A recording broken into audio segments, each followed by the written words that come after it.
preciso ir a Brasília porque o tenente-coronel do Exército, Mauro Cid, que havia feito delações em relação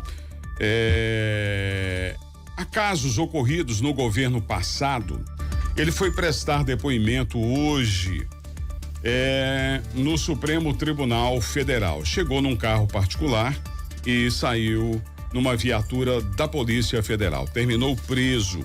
Eu preciso chamar a Francine Ferreira, que está lá em Brasília, está na ponta da linha comigo. Francine, boa tarde, minha amiga, prazer tê-la mais uma vez aqui. Raquel Penaforte no estúdio conosco. Francine, como é que tá essa situação do Mauro Cid aí e o que é que pode mudar nos próximos dias com a prisão dele? Essa delação que ele fez pode cair, pode tornar-se ilegal, a Polícia Federal pode desconsiderá-la, o Supremo Tribunal Federal pode entender que ele prestou informações que já não servem para mais nada, pode cair, enfim, é uma situação complicada que nós temos em Brasília numa sexta-feira. Francine, seja muito bem-vinda, minha amiga. Oi, Laudívio, boa tarde para você, boa tarde para Raquel e também para todo mundo que está nos acompanhando. Pois é, Laudívio, não existe mais aquilo que falavam antes, que era só de terça a quinta que funcionava Brasília, pois né? É. Que na verdade nunca foi assim também, diga-se de passagem, você né? Me conhece, você sabe, eu fiquei 5 anos em Brasília, não tinha negócio de ser de segunda a quinta, não. O pau torava era a semana toda. Pois é, e piorou, né? É verdade, é verdade. Exato, vamos lá, porque as informações estão chegando, né? Mas você já adiantou bem. Só pra gente lembrar, tudo isso começou porque ontem, né, a revista Veja divulgou uma série de áudios de uma espécie de desabafo do Mauro Cid para um amigo. Mauro Cid, que é ex-ajudante de ordens e era homem de confiança também do ex-presidente Jair Bolsonaro do PL. Nesses áudios, ele fez uma espécie de desabafo reclamando tanto da Polícia Federal quanto também de Alexandre de Moraes e falou também sobre a vida dele como que estava. Eu vou pedir primeiro esses áudios, o primeiro relacionado ao Alexandre de Moraes para a gente dar prosseguimento à história. Vamos lá. Eu vou dizer o que eu senti. Eles já estão com a narrativa pronta deles, é só fechar e eles querem o máximo possível de gente para confirmar a narrativa deles. É isso que eles querem. Eles são a lei agora. A lei já acabou há muito tempo. A lei é eles. Eles são a lei. O Alexandre de Moraes é a lei. Ele prende, ele solta quando ele quiser, como ele quiser. O Ministério Público, sem Ministério Público, com acusação, sem acusação. E quando eu falei daquele encontro do Alexandre de Moraes com o presidente, eles ficaram desconcertados. Pois é, nesse áudio, o Mauro Cid, ele relata sobre essa questão de narrativa e dá a entender que Alexandre de Moraes quer prender Jair Bolsonaro. Esse áudio dele, que a revista Veja conseguiu, né, e foi no cedido, esse áudio foi justamente depois do último depoimento dele no dia 11. Pra gente lembrar, o Mauro Cid, ele foi preso lá no ano passado, em maio, ele ficou 109 dias preso. Só que ele foi preso em função do inquérito, em função da operação sobre inserção de dados falsos do cartão de vacinação da Covid-19. Para ele, para as 3 filhas dele, para a mulher dele, para Jair Bolsonaro, para a filha de Bolsonaro e para 2 seguranças de Bolsonaro na época. E aí, foi a parte de... esse era o inquérito. Só que, depois que ele foi preso, em setembro, foi fechado um acordo de delação premiada com a PF. E essa delação, ela embasou vários inquéritos, como você adiantou, Laudívio. Então, por exemplo, a questão das joias, a questão de tentativa de golpe de Estado, a tentação, várias outras, né? Aqui tá me falhando a memória, mas, por exemplo, a BIM Paralela também teve trechos relacionados a ele. Então, assim, claro, depois disso, os investigadores falaram que conseguiram provas, tem conversas de WhatsApp, tem minutas, tem vários outros elementos. Mas a delação dele foi quem deu start em tudo. Ele é a figura central. E por ele ser a figura central disso tudo, ele falou que se viu desprotegido de certa forma e resolveu fechar a delação premiada. Aí tem esse outro áudio que o Roberto separou que também trata sobre isso. Vamos ouvir. Quem mais se fudeu fui eu. Quem mais perdeu coisa fui eu. Pesa todo mundo aí. Ninguém perdeu carreira, ninguém perdeu vida financeira como eu perdi. todo mundo já era 4 estrelas, já tinha atingido o topo, né? O presidente teve pix de milhões, ficou milionário, né? Tá todo mundo aí, o político é até bom essas porra, e depois ele consegue se eleger fácil. O único que teve pai, filha, esposa envolvido, o único que perdeu a carreira, o único que perdeu a vida financeira toda fudido fui eu. Se eu não colaborar, eu vou pegar 30, 40 anos, porque eu tô em vacina, eu tô em joia. Então vai entrar todo mundo em tudo. Então você vai somar as pernas lá, vai dar mais de 100 anos pra todo mundo. Ô, Pois Francine, Oi, Laudívio. eu acabei te interrompendo, mas é porque eu vou ouvindo os áudios aqui e algumas coisas vão me ocorrendo. Quem é que gravou o Mauro Cid? Com quem ele fez esse desabafo, essa fala? E a quem interessa a divulgação dessa gravação? Nós somos jornalistas. A gente tem que... Eu falo que no jornalismo nada tem uma verdade só. Sempre existem 2 versões e uma verdade que é a que nós buscamos. A quem interessava esse áudio ser divulgado? Quem gravou Mauro Cid? Onde gravou? Quando gravou? Por que gravou? Você também tem essas dúvidas? Exatamente, Laudívio. Inclusive, a própria Polícia Federal também está querendo justamente elucidar alguns pontos relacionados a isso, né? Porque até então que se sabe que foram áudios enviados depois do dia 11 deste mês para um amigo, mas não foram dadas mais detalhes sobre isso, mas foram esses áudios justamente que levaram o Mauro Cid hoje a ser chamado ali pro gabinete de Alexandre de Moraes, né? Que é o relator desses inquéritos, onde o juiz titular do gabinete dele ouviu ele.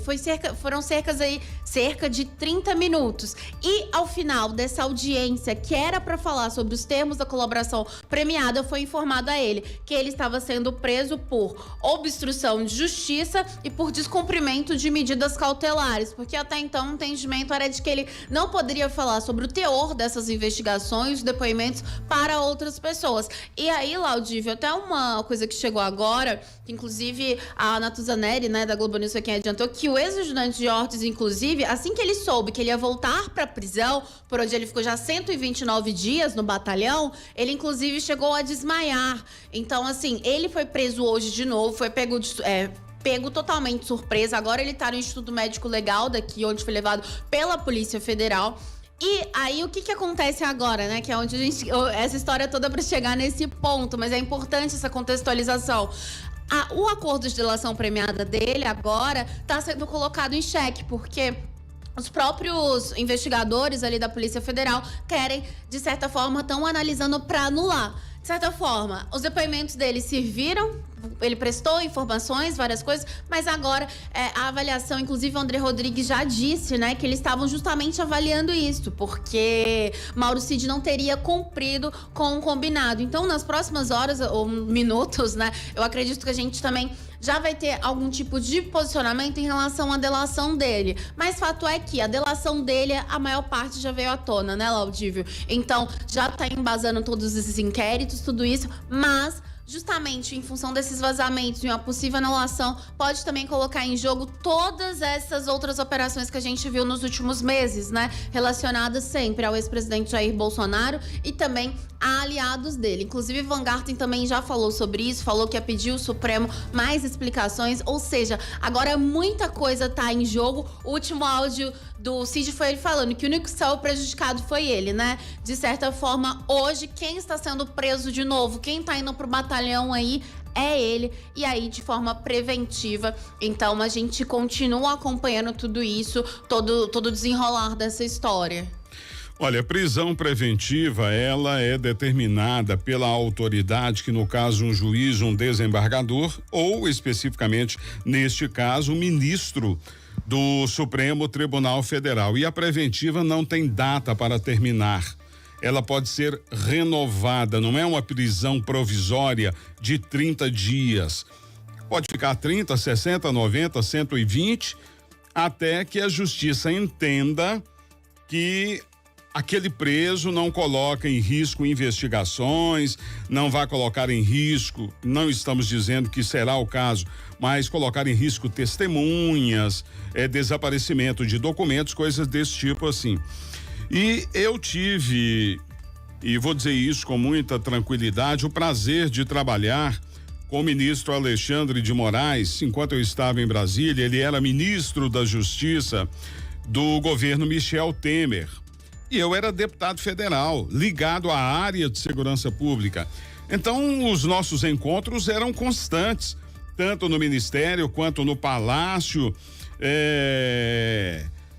em outros locais que as autoridades se reuniam. Às vezes existiam seminários, encontros, e você é repórter aí em Brasília, você sabe disso, que os deputados participam desses encontros porque são autoridades constituídas. E a gente que conhece o Alexandre de Moraes sabe que a mão dele é pesada mesmo, a caneta dele é pesada. É o estilo dele. Foi secretário de Segurança em São Paulo, foi um dos mais duros secretários de segurança no combate ao crime organizado naquele estado. Então a gente sabe. Esse é bem o estilo do ministro Alexandre de Moraes. E ele vai até o fim acompanhando isso aí. Ele vai deixar de ir para São Paulo esse final de semana, certamente para continuar em Brasília acompanhando. E nós teremos aí notícias a qualquer momento. Eu não tenho dúvida disso. Eu não tenho dúvida, Francine. E eu gostaria de te pedir, se houver novidade, me chame que eu interrompo o que eu tiver com ele no ar aqui, porque a prioridade é sua aí. É assunto nacional este. É um tenente-coronel, é um oficial superior do Exército Brasileiro, que volta a ser preso mais uma vez, que vai para o quartel e que corre o risco, dependendo do que acontecer daqui para frente, de perder o cargo que ele possui dentro do Exército. Ele corre esse risco. Não ter promoção e ainda perder. É um risco. Não estou dizendo que isso é algo que vá ocorrer. E eu queria, Francine, que você completasse mais alguma coisa desse meu raciocínio aqui, porque nós dois dividimos a bola bem, porque você conhece aí e eu conheço um tiquinho do lado de cá. Então, dá pra gente trocar a bola aqui. Tô com um olho no gato, outro no peixe aqui, vendo também o que mais tá chegando, Laudível. Mas é isso mesmo, né? O Alexandre de Moraes, que é relator de... acho que o Alexandre de Moraes, ele entra nessa história relacionada aí ao ex-presidente, tudo com aquele inquérito das milícias, né? Então ali foi o start, foi o momento em que tudo começou, em que ele se tornou também, digamos que essa figura principal quando a gente fala de temas relacionados ao STF e a também aliados do ex-presidente. Então ele é o relator desse caso, é relator da questão da Covid, da falsificação da Covid. Exatamente, então é uma gama, né? Ele é quem conduz todas essas investigações, é ele quem fechou o acordo e foi ele quem decidiu pela prisão de Mauro Cid agora, né? Que pegou, como eu disse, pegou até mesmo a própria defesa de Mauro Cid também de surpresa. Perdão, Laudível, mas um ponto também que é importante ressaltar, que no início dessa semana se teve o indiciamento, né, de Bolsonaro, Mauro Cid e outras 16 pessoas, nesse caso que a gente já citou, da falsificação dos cartões de vacina da Covid-19. Sim. E lá naquele dia, na terça-feira, numa entrevista à Globo News, o César Bittencourt, que é o advogado de Mauro Cid, ele mostrou descontentamento com a corporação da PF, porque naquele dia ele falou assim, olha, esse não foi o combinado com a PF. Então, se tinha dúvidas também ali da defesa e de Mauro Cid, do que ele ia ter de fato de vantagens ao delatar, porque a gente lembra que ao fechar uma colaboração premiada, a pessoa ali, ao entregar a outras pessoas e tudo mais, ela, por exemplo, se for condenada, vai ter uma pena maior do que os outros. Então, há uma série de benefícios, né? Então, o que o advogado de Mauro Cid já estava dando a entender lá na terça-feira é de que, olha, não era esse combinado com a PF, então parece que o combinado também... E aí essa coisa foi subindo, né? Porque aí o Mauro Cid demonstrou descontentamento com uma outra pessoa. E ontem de noite teve esse vazamento. Então foi uma série também de acontecimentos dessa semana que as coisas foram caminhando para esse lado. Então, Mauro Cid, que ele já estava falando, né? Agora eu já sou conhecido como traidor e tudo mais, no final, de novo, sendo preso, então, e com risco dessa delação premiada ser aí anulada e que também coloca em xeque, coloca em dúvida também esses outros inquéritos, por mais que, lembrando, a PF tem outras provas, a PF disse que recolheu, tem outros depoimentos, tem outros embasamentos, isso é um fato, mas, querendo ou não, o que se aconteceu hoje também com Mauro Cid, ele corrobora com a versão que tem sido dada, a narrativa também de aliados do ex-presidente de uma perseguição e tudo mais. Então a gente avalia aí de vários pontos o quanto que politicamente o acontecimento de hoje também vai gerar uma série de outras situações, né? Porque a gente tá falando da principal figura, da pessoa que, digamos, que é quem desencadeou tudo isso, foi quem abriu e falou sobre todos esses inquéritos, que deu início a todos esses inquéritos, é ele hoje que está sendo preso politicamente. Isso também vai ter proporções gigantescas aqui em Brasília, uma vez que coloca a narrativa de apoiadores do ex-presidente Jair Bolsonaro de perseguição, ao mesmo tempo em que coloca em dúvida também como que vão ficar esses inquéritos relacionados aí à PF também, a Alexandre de Moraes. Ou seja, não é só juridicamente, a gente também tá falando de uma questão política, lembrando que ano de eleições municipais. Então, tudo isso é para ser levado em conta. Hoje é mais um capítulo mais um capítulo, né, na história da República aí, de muita confusão pela frente. Laudívio, que tá só começando de novo, né? A gente já tá acostumado, mas uma sexta-feira, né, é difícil.